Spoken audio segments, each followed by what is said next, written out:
The divine heir. Last we stood together was your uncle's funeral. At this point in time, more people know of From Software's catalogue than ever before. Their grandiose, playable art pieces, their grueling, excruciating boss fights that test a player's determination, their complex yet accessible upgrade and equipment systems, their intuitive combat mechanics that mix well with the vast variety of weapons. Most of From Software's games are similar, which is why many refer to them under the same umbrella term, Soulsborne. And yet throughout this catalogue, there lies one black sheep, one outlier from the rest, a daring experiment from Software, the one people tend to forget about, Sekiro Shadows Die Twice.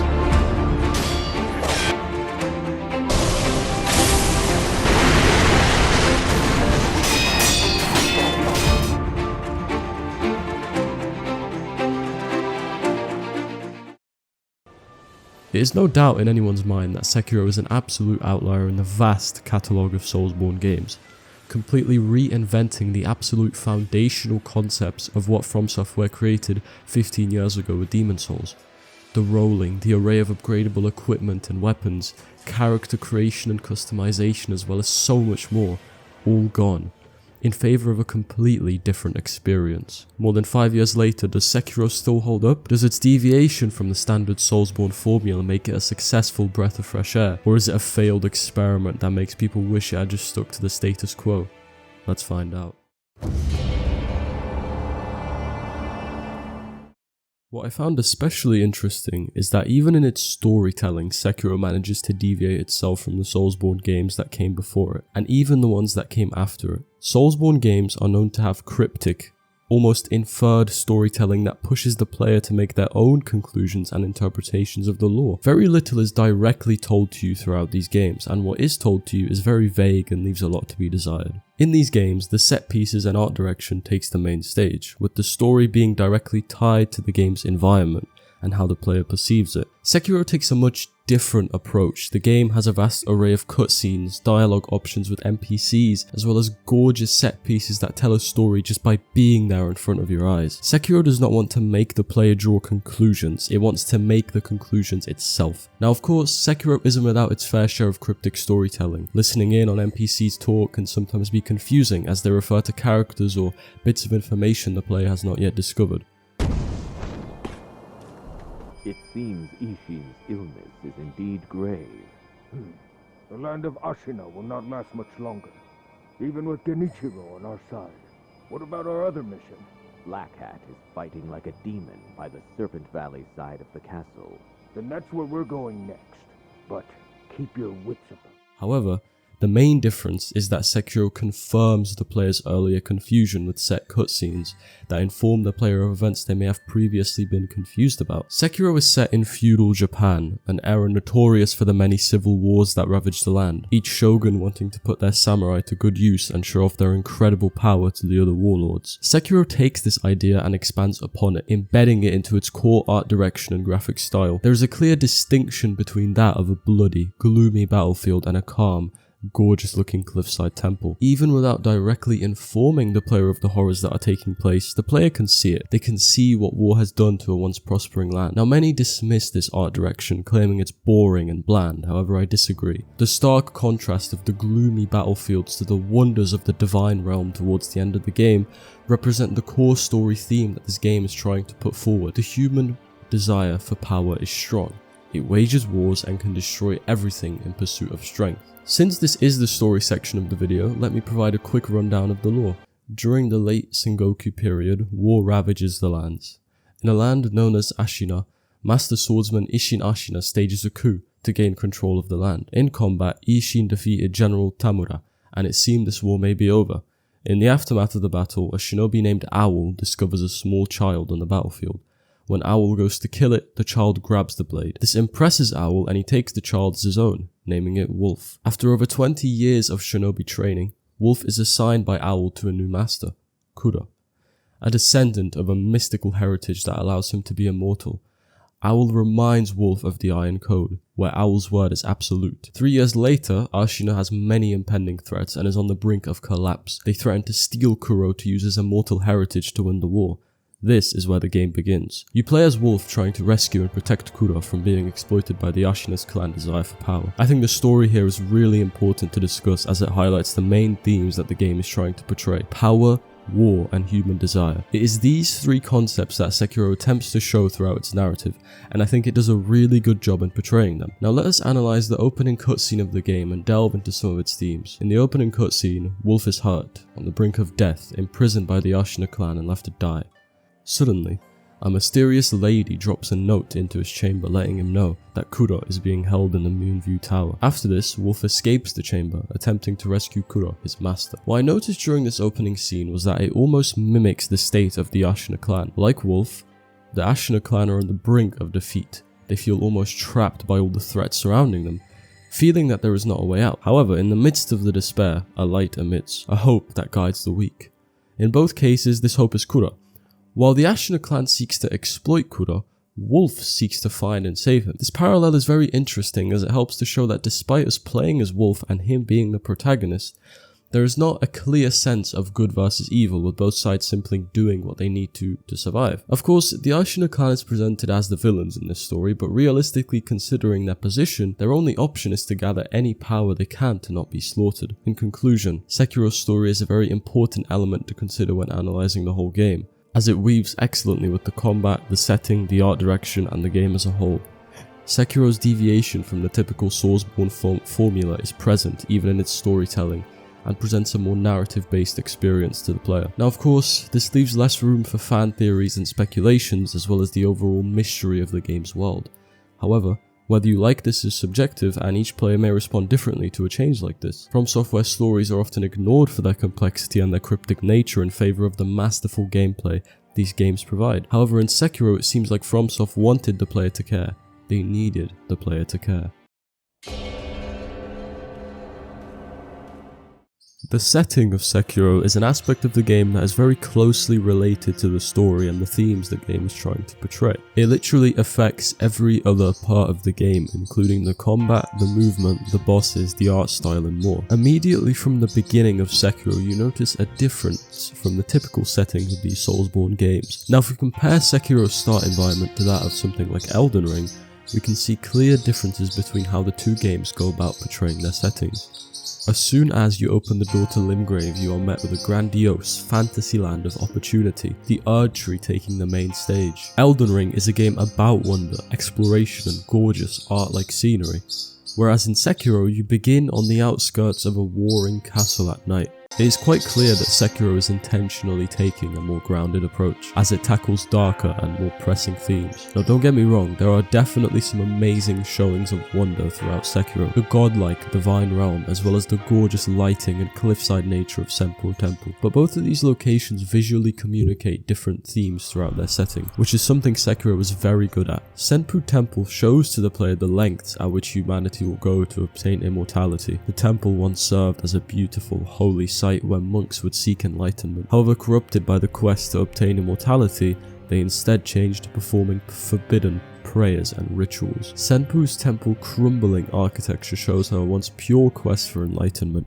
has been tainted by corruption, while the gorgeous scenery and remnants of some temple architecture shows that despite the area's dark underpinnings, there are still remnants of purity in this place. This juxtaposition perfectly tells the story of this temple, and serves as a great example of how Sekiro uses its setting to visually tell a story. Now let's have a look at the Divine Realm. The Divine Realm is an area of the game that you visit towards the end of your playthrough, being a stepping stone to the Divine Dragon boss fight. Immediately upon entering the Divine Realm, it feels completely different from anything else you encountered in your playthrough prior. Its existence serves to show the player a world untainted by human desire, a realm free from war and inequality. The Divine Realm is a world that is entirely pure, free from the corruption of the mortal world. This area is basked in ethereal, bright lights and contains many references to Japanese ancient mythology, such as the large lotus flowers that are present in this area. Again, Sekiro's storytelling through colours and the environment is incredible. It once again highlights the corruption that is present in the mortal world due to the quest for immortality. Both the Senpu Temple and the Divine Realm are two sides of the same coin, directly juxtaposing each other in ideals as well as setting. Now, despite these two anomalies being present in the game, the other areas feel quite grounded.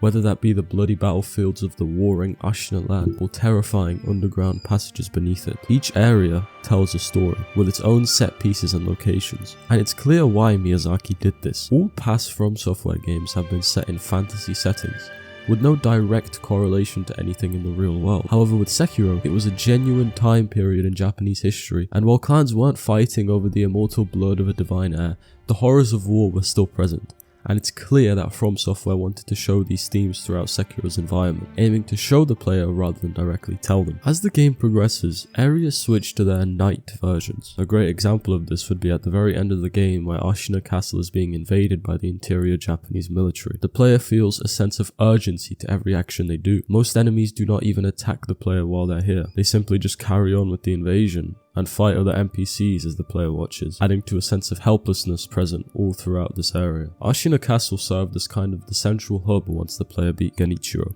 and so seeing it be relentlessly invaded was devastating, forcing the player to act. The setting of Sekiro is an amazing one. It embeds real-world Japanese history into its core foundation, and utilizes the wonder of ancient Japanese folklore and mythology to create contrasts between a tainted, corrupted mortal world and a divine, pure, godly world. It is with these elements that Sekiro uses its setting to tell a story. With each area you learn more about the world you live in. The combat of Sekiro is possibly the most obvious way that it tries to differentiate itself from your typical Soulsborne game. From the very first enemy you fight, and especially the first mini-boss you fight, the game tries to make it as apparent as possible that parrying is absolutely required. Now, of course, parrying was a feature in other Soulsborne games, however with quite a number of differences. For one, there would only be a small window of opportunity in these games, and the consequences of missing a parry on a dangerous enemy could be massive. It would be a high risk, high reward maneuver that was part of your arsenal, however not explicitly needed to defeat any of the enemies. However, in Sekiro, parrying is about as integral as attacking. The game leaves a larger window for opportunity, however with the lesser reward for pulling off a successful parry. This way, the game almost replicates that of a rhythm game, due to the fact you're timing a large number of parries in quick succession. Pulling off a successful parry will deal damage to the enemy's posture meter, which is essentially a third health system that upon being filled up will cause the enemy's posture to be broken, and you'll be able to break one of their health bars. Jacob Geller made an amazing video on this specific topic already, so I recommend you check that out after you've watched this if you're interested. However, he delves deep into how Sekiro seeks absolute perfection from the player. With running away and dashing not being very viable choices of defeating bosses, the game backs the player into a corner, forcing them to master the parrying mechanic. It is with this mechanic that many find Sekiro to be one of the hardest, if not the hardest, Souls game. However, I'd argue that once this mechanic is learned, it can be one of the easiest. Sekiro, despite being quite inaccessible due to its steep initial learning curve, provides an extraordinary payoff once the combat mechanics are mastered. With pretty much every attack being able to be parried in some way, the player can defeat bosses extremely quickly if timing is perfect. The rhythm of parrying multiple attacks from the enemy and then going to exchange blows really brings out the magic in this game. The pure thrill of looking death right in the face as you wait for the perfect opportunity to parry and then sneak in an attack of your own. During Sekiro's combat, the player is in a complete flow state and must maintain this absolute concentration if they want to win. It is with this immersion that I believe Sekiro perfected the art of combat. It's a simple to learn, extremely hard to master system that demands the player's full attention and requires perfection to proceed. During a player's Sekiro playthrough, they will only be using one weapon, which is the Kusabimaru, the base katana you receive from the Divine Heir at the beginning of the game. There are no fancy areas to explore to get new weapons, there are no stones to find to visit a blacksmith and upgrade your weapon. You simply get given a katana and are essentially told to get good. Now, it's not difficult to see why many would dislike this approach. A huge selling point of past Soulsborne games was their variety in the builds you could create, with the ability to upgrade weapons if you got stuck at a boss. It made the games a lot more accessible as you were free to use whatever build you wanted to complete any boss fight. However, with Sekiro's mechanics, as discussed before, It demands perfection of the tools the game gives you. It requires the player to adapt to whatever enemy they may be faced with, and not simply change their weapon or build as they please. With this way of handling combat, Sekiro provides a shared experience for all players. Everyone has the same build, the same weapon, and so will have a similar experience of tackling each boss. Now, while some may dislike this system, I personally believe it makes Sekiro incredibly unique. With the limited tools at your disposal, you feel vulnerable, almost powerless against the massive threats looming around you. However, as the game progresses, with each boss encounter, you start to master the system more and more, eventually coming to the point at the end of the game where you feel like a genuine samurai with the amount of concentration and number of deflects you're executing with certain bosses. Sekiro is quite clearly a black sheep in the Soulsborne genre. There's no doubt about that, and this is especially clear in its combat. It's incredibly focused, streamlined, and unique. There is no doubt in my mind that From Software should utilize this combat system in another game. It is with no doubt that the bosses in a From Software game are its main attractions. A lot of the time, entire areas of the game build up to these bosses. Usually in these games, after the player has worked hard to face all the smaller challenges throughout the area, they will be met with one final challenge to ensure they have learnt enough and are prepared for the next stage of their playthrough. FromSoft bosses are walking skill checks that ensure the player is constantly learning and working hard throughout each area they go through. There is a high likelihood that after a player has finished a Souls game, the bosses are what they will remember for the longest period of time. A lot of the time, they are physical manifestations of the themes the area is trying to portray, as well as the themes of the overall game itself. Every single boss in a Souls game is there for a reason, whether that be to advance the story, portray different themes and present a message, or teach the player a certain mechanic. Some bosses do multiple of these things. Now, Sekiro is no different in this regard.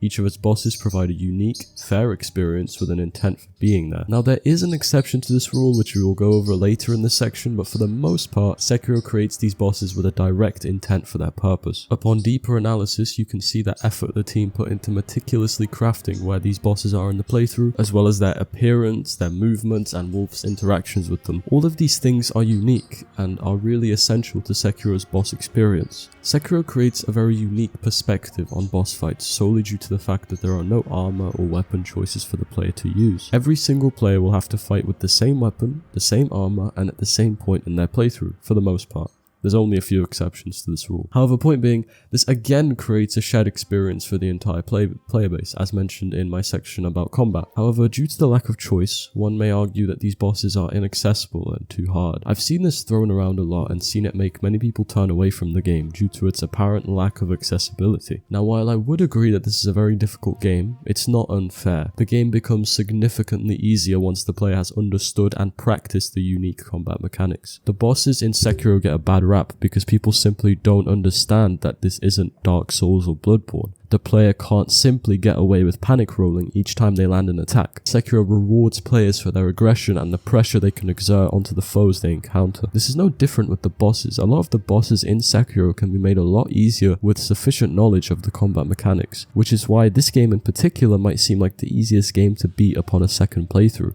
because it's heavily focused on player learning and development throughout its boss lineup. Even upon a second playthrough, you may never get hit by a boss that took you multiple hours on your first playthrough. Now, of course, this effect does exist in other Soulsborne games, however, it is not present to the extent that it is here. With this section of the video, I believe that to get a deeper, more nuanced perspective on Sekiro's boss lineup, we must look at some bosses in greater detail and analyze them, especially the ones that stood out to me. The ones we will be covering are Gyobu Masataka Oniwa, Genichiro Ashina, and Ishin the Sword Saint. I chose these three because I believe they all appear at very unique points in the game and deserve to be analysed for their placement in the playthrough, their movesets, lore, and more. Now, I'm not saying these three are all incredible bosses, however their placements and purpose in the game are all different and each provide a unique experience to the player. Gyobu Masataka Oniwa, or simply Gyobu, is the first real boss that the player encounters in their journey. After working their way through the dense, bloody Ashina outskirts, the player reaches their goal, the gated entrance to the coveted Ashina castle where Kuro is being held captive. However, they are not without a problem.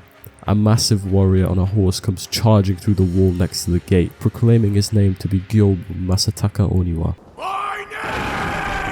Is Gyobu Masataka Oniwa!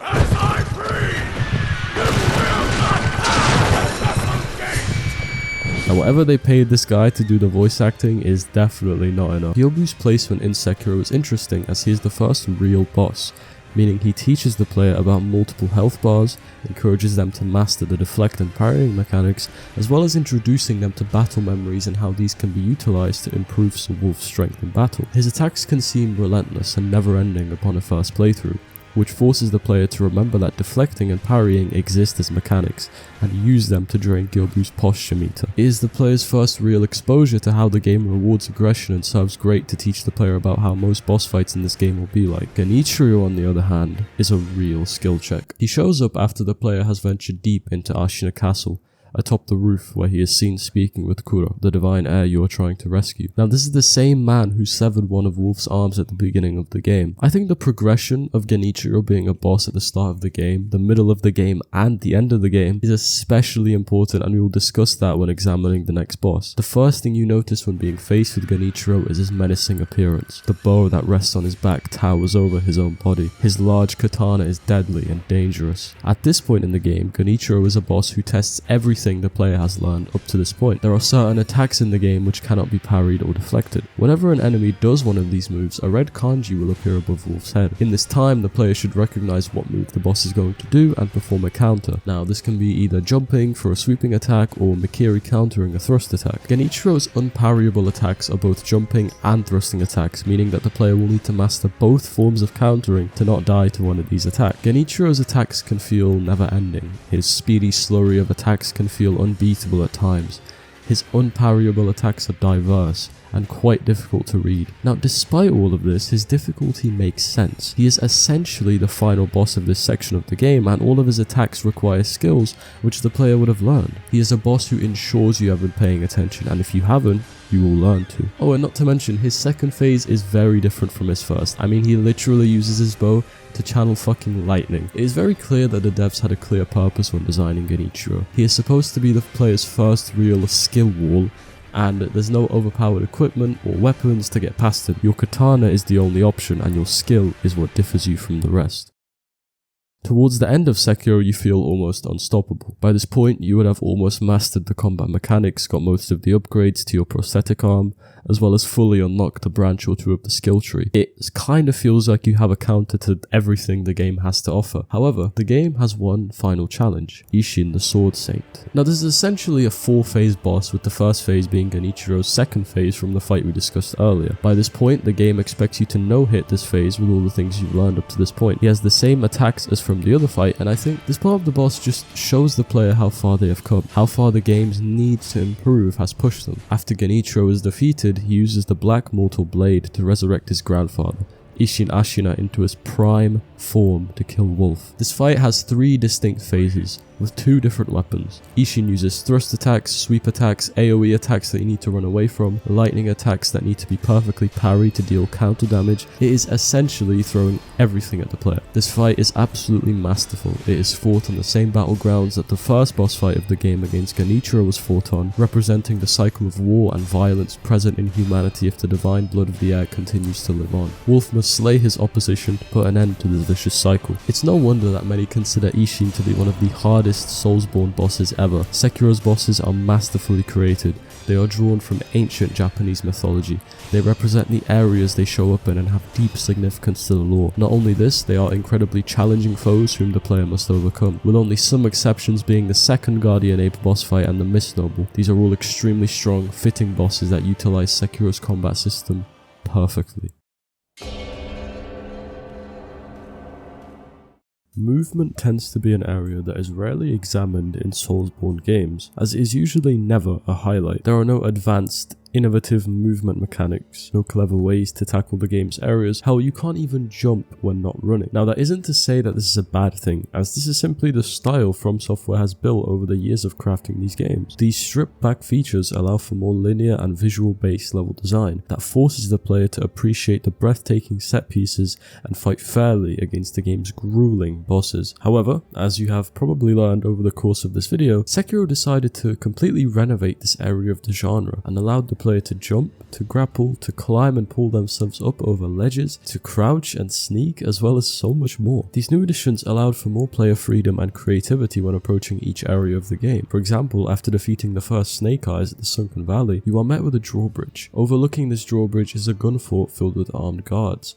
Now clearly it would be a death wish to simply walk or run across this bridge, and so the player must use their brain to creatively solve this issue. Of course, the solution to this would be to grapple under the bridge and climb up the bottom of the gun fort, executing the guards one by one stealthily. However, this solution is only found once the player learns to properly utilize the movement mechanics the game provides. I think this section of the Sunken Valley is especially important to analyze, as it involves using many of the movement mechanics that the game provides you with. The player must combine the movement mechanics they have been taught to directly get past a problem, and I think this is where the movement really shines. It allows the player to constantly think and consider various means of going through an area. There's the recommended stealthy option where the player can crawl, climb and jump their way through the terrain to avoid drawing any attention like a true shinobi, or they can run in like an idiot and take everyone on at once if they believe they're good enough. Now this allows From Software to have more creative freedom and incentive when creating these areas, as well as being more considerate with where enemies are placed. One further layer that deepens this focus on strategy is sound detection. Sekiro has its movement tied very closely to its stealth mechanics. Players can of course crawl in tall grass to avoid being spotted, hug cliff sides to ensure they are not spotted, and eavesdrop on enemies to avoid running into unnecessary threats. With this comes the idea of sound detection. The player must ensure they do not generate a lot of sound, as this can cause the enemies in an area to spot. And well, let's just say that fighting multiple enemies in this game is not ideal. These stealth mechanics being directly tied to the game's unique movement system allows for a deeper focus on strategy to be explored within each area, a focus which was not so strong in other Soulsborne games. As well as this, not only is the movement directly tied to stealth, but also it's very involved in the game's combat. What immediately comes to mind is the Guardian Ape boss fight around midway through the game. A giant, menacing ape lies in your path, guarding the passage to one of the items required to sever Kuro's immortality. With this boss being so large, the game allows you to use your grappling hook to propel yourself with trees,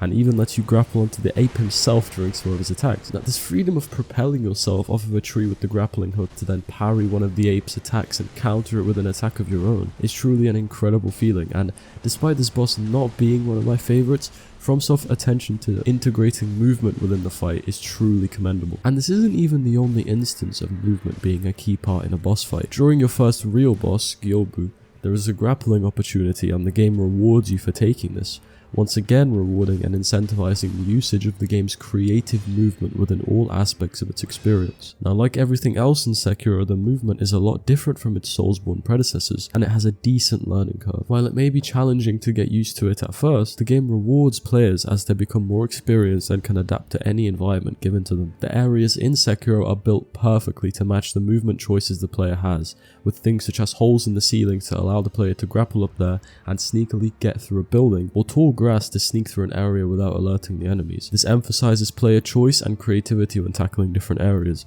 which is why I believe a system like this needs to return in a future From Software game, hopefully Sekiro 2.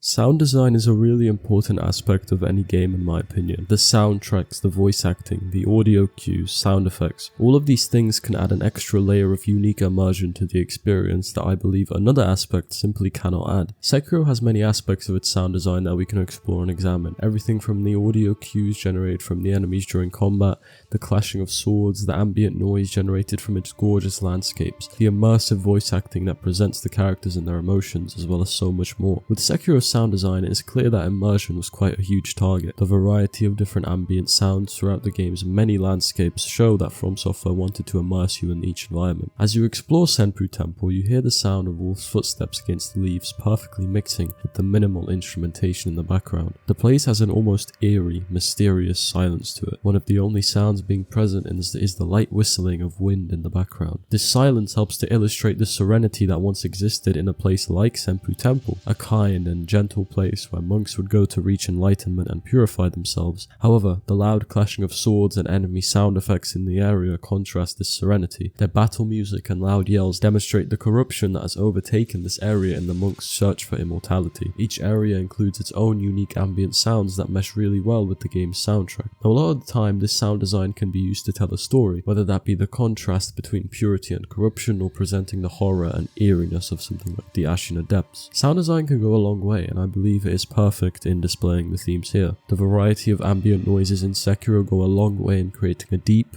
rich and believable world where real history meets fantasy elements. We talked earlier about the game being inspired by real events and expanding upon these events to create a believable world, and this is even present in the game's score and music. Sekiro uses traditional Japanese elements in a lot of its music, further expanding its real-world historical ties and creating a more grounded world than that of Dark Souls or Bloodborne. Sekiro embraces its Japanese influence in almost all aspects of its experience, from everything to its story, art direction, bosses, combat, and especially music. Speaking of bosses, did I mention that Sekiro has a song for each main boss in the game? This sort of soundtrack goes a long way in ensuring that the music in your game can tell a story, with each boss's music being different from the next. Emma the Physician has a slow, calm, almost peaceful song, which shows her purity and the help she provided to Wolf during the game, while Genichiro's music is a large, grandiose battle piece that complements the boss fight amazingly, with Genichiro's swings being fast-paced, intimidating acts of aggression. Now yes, these may be simple things, however they match the fights brilliantly and will stay in your head a long time after you have finished the game. Moving on from the music, it is clear that Sekiro wanted its boss fights to be rich with sound effects and satisfying audio cues. The sound of you and Genichiro's blade clashing atop the Ashina castle as you parry a slurry of attacks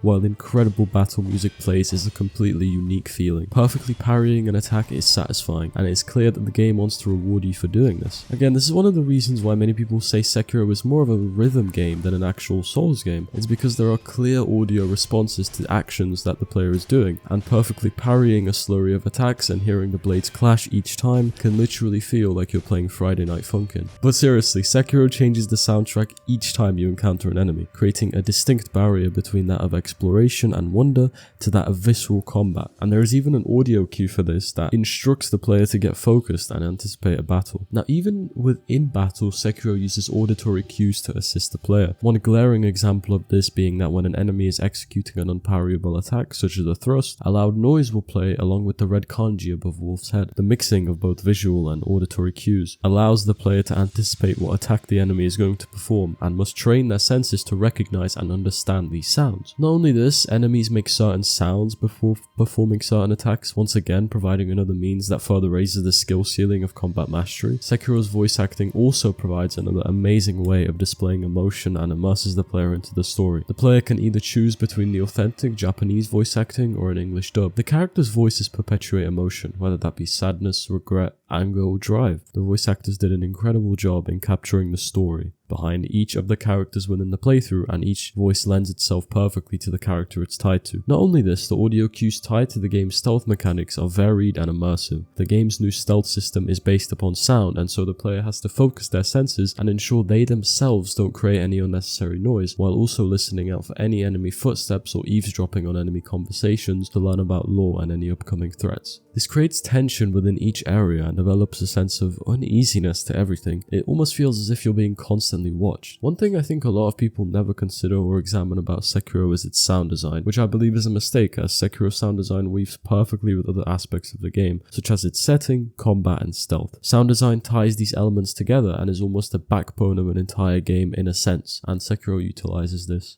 perfectly.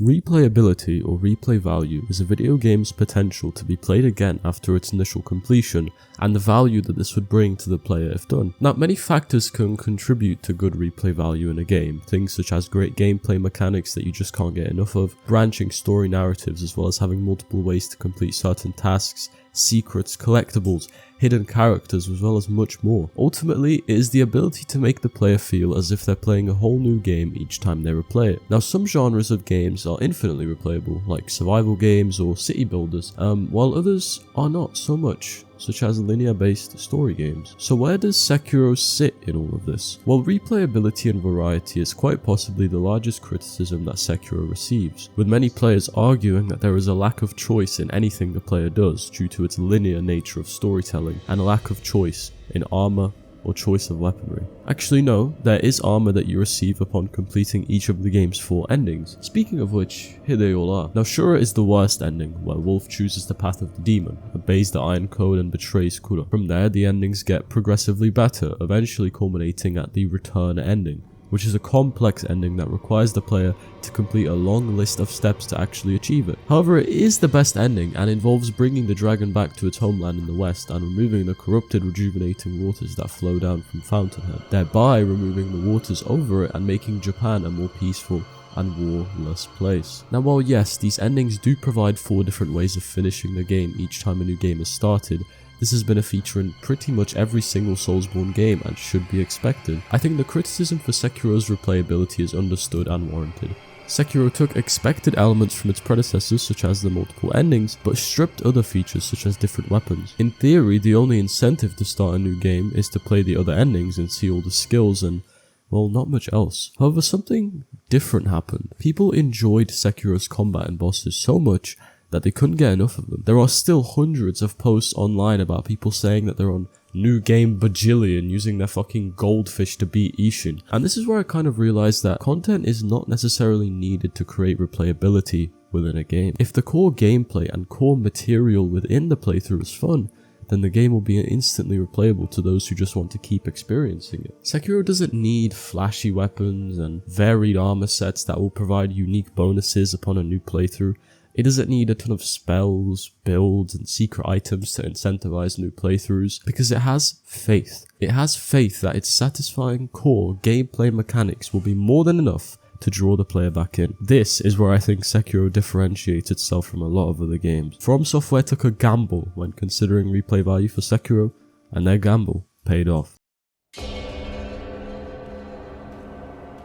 The word perfect is a strange one. Both game developers and players alike strive to develop and play the perfect game, even though we as humans recognize that perfection is largely unachievable. Therefore, when we refer to pieces of media or concept as being perfect, we are inferring that the entertainment in question has very little flaws rather than no flaws at all. Now of course, Sekiro does have its flaws, whether that be the reusing of an extremely annoying boss fight, plus adding one more monkey because why the fuck not, or a perceived lack of replay value from the wider community. Point being, there are reasons to not think of Sekiro as being traditionally perfect. However, if that's the case, then why is it called perfect by so many people? In short, I believe Sekiro is From Software's closest attempt to a truly perfect game. Sekiro is almost a statement in and of itself, symbolizing that games do not need to have overly complex skill trees littered with hundreds of customizable weapons, spells, battle passes, or seasonal rewards to bloat the progression and to create a sense of freedom. Sekiro proved that gameplay concepts lie